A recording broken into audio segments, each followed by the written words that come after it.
मुख्यमंत्री माझी लाडकी बहीण योजनेसाठी ई-के-वाय-सी प्रक्रिया महाराष्ट्र सरकारकडून सुरू झालेली आहे आणि खूप आपल्या लाडक्या बहिणींनी आपली जी ई-के-वाय-सी आहे ती करायला सुरुवात करून घेतलेली आहे आणि खूप महिलांना आपल्या इंस्टाग्रामवर मेसेज आले आहे आणि त्यांनी हा प्रॉब्लेम सांगितला आहे की त्यांची ई-के-वाय-सी करताना त्यांना खूप काही अडचणी येत आहे.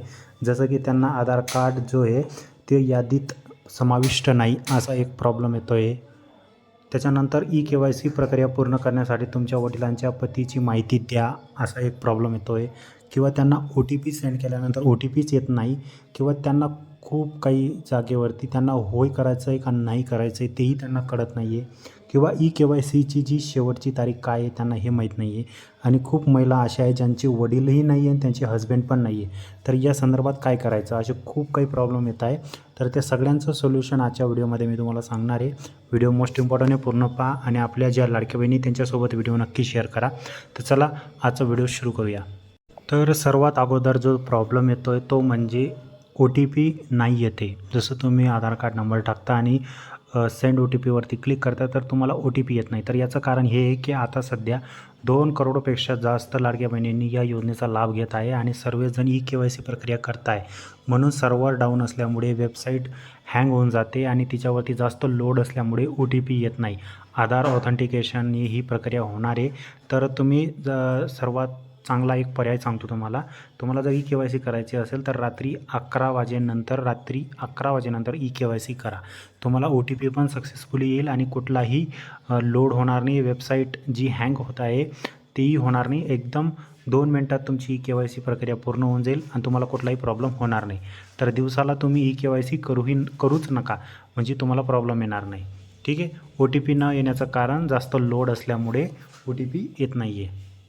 तर खूप महिलांचा दुसरा प्रश्न असा होता की त्यांना जून जुलै महिन्याचा किंवा जुलै ऑगस्ट महिन्याचा जे पैसे येते त्यांना भेटतील का? तर जर तुम्हाला ई-के-वाय-सी प्रक्रिया पूर्ण केल्यानंतर तुम्ही जर लाभार्थी असाल तर आणि ई-के-वाय-सी सक्सेसफुली कंप्लीट झाल्यानंतर तुम्हाला तुमचे कुठल्याही महिन्याचे पैसे जर राहिले असतील तर ते तुम्हाला 100% भेटतील. पण जर तुम्ही ई-के-वाय-सी नाही केली किंवा तुमची ई-के-वाय-सी नाही झाली किंवा तुमचा आधार कार्ड नंबर यादीतून वगळण्यात आला आहे असे मेसेज आले तर तुम्हाला हे पैसे भेटणार नाही. पण तुमची जर ई-के-वाय-सी कंप्लीट झाली तर तुम्हाला हे पैसे 100% भेटतील. तर तिसरा प्रश्न असा होता की एक एरर मेसेज पाहायला मिळतं आहे की त्याच्यामध्ये लिहिलं आहे की सदर आधार क्रमांक योजनेच्या पात्र यादीत समाविष्ट नाही. तर ज्या महिला आपल्या लाडकी बहिणी योजनेची ई-के-वाय-सी करण्यासाठी जात आहे आणि त्यांचा आधार कार्ड नंबर टाकल्यानंतर जेव्हा ती पुढची प्रक्रिया करत आहे तर त्यांना एक एरर पाहायला मिळतो आहे आणि त्याच्यात सांगितलं जातं आहे की तुमचा जो आधार क्रमांक आहे तो पात्र यादीत समाविष्ट नाही आहे. म्हणजे तुम्हाला या योजनेमधून बाहेर केलं गेलं आहे. तुमच्या परिवारामध्ये 2 महिला म्हणजे एक विवाहित आणि एक अविवाहित महिलापेक्षा जास्त महिला लाभ घेत आहे किंवा तुमच्याकडे 4 चाकी वाहन आहे किंवा तुमच्या परिवारामध्ये कोणी आयकर दाता आहे म्हणजे इन्कम टॅक्स भरत असेल किंवा तुमच्या परिवारामध्ये सरकारी कर्मचारी असतील किंवा पेन्शनधारक असतील, असे कुठलाही प्रॉब्लेम असेल तर तुम्हाला या योजनेचा लाभ मिळणार नाही आणि तुम्हाला या योजनेतून बाहेर केलं आहे म्हणून तुम्हाला हा प्रॉब्लेम पाहायला मिळतो आहे. नेक्स्ट क्वेश्चन असा होता की काही महिलांचे त्यांचे वडीलही नाही आहे म्हणजे वारले असतील आणि काही महिलांचे हजबंडही नाही आहे. तर या केसमध्ये काय करायचं? तर यासाठी सरकारकडून अजून कुठलाही आदेश आलेला नाही. यानुसार आम्ही सरकारला टॅग केले आहे इंस्टाग्रामला आणि ट्विटरवरती आम्ही टॅग करलेले आहे आणि त्यांना जो महिलांचा प्रश्न होता तो आम्ही मांडला आहे. तर या संदर्भात सरकार लवकरच लवकर याच्यासाठी काही ना काही उपाय योजना करेल. कारण की खूप अशा महिला आहे ज्यांचे हजबंड वारून जातात किंवा वडीलही वारून जातात तर त्यांनी करावं काय? ठीक आहे.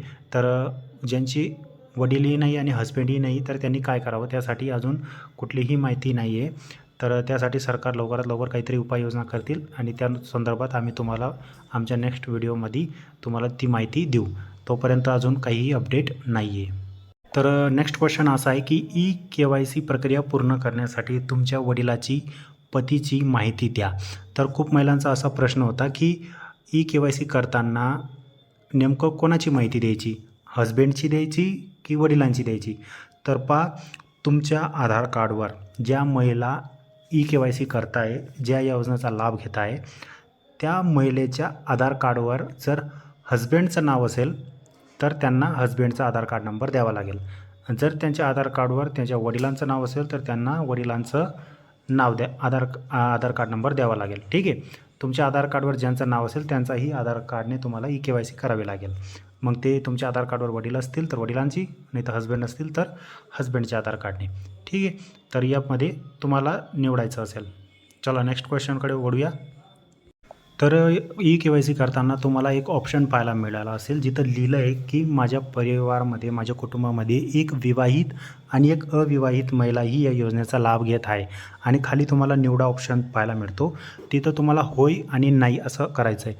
तर तिथं जर तुम्ही होय निवडलं तर तुमची जी योजनातून तुम्ही बाद होऊन जाणार. ठीक आहे. कारण की या योजनेमध्ये तुम्हाला एक विवाहित आणि एक अविवाहित महिलाही लाभ घेऊ शकतात. त्याच्या व्यतिरिक्त जास्त महिला असतील तर ही योजनेसाठी लाभ नाही घेणार. तर तुम्ही होय केलं तर तुम्ही या योजनेतून बाद होणार आणि तुम्हाला पैसे मिळणार नाही. तर तुम्ही इथं नाही करायचं. ठीक आहे. तुम्हाला इथं निवडायचं आहे आणि इथं नाही, होय करायचंच नाही आहे, इथं नाही करायचं आहे. ठीक आहे.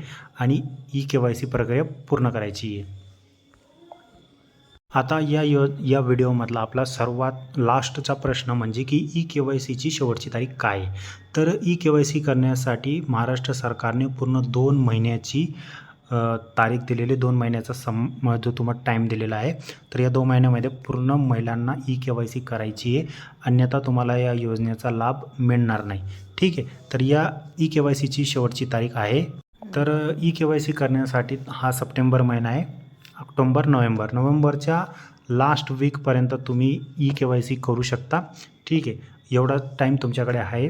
तर तुम्हाला लवकरात लवकर ई-के-वाय-सी करून घ्यावी आणि या योजनेचा लाभ घ्यावा. तर आजच्या व्हिडिओमध्ये जेवढे प्रॉब्लेम होते त्यांचे सगळ्यांचे सोल्युशन मी तुम्हाला सांगितले आहे. आणि तरी पण तुमचे जर काही प्रश्न असतील तर कमेंट बॉक्समध्ये नक्की विचारा. मी तुम्हाला 100% रिप्लाय देईल.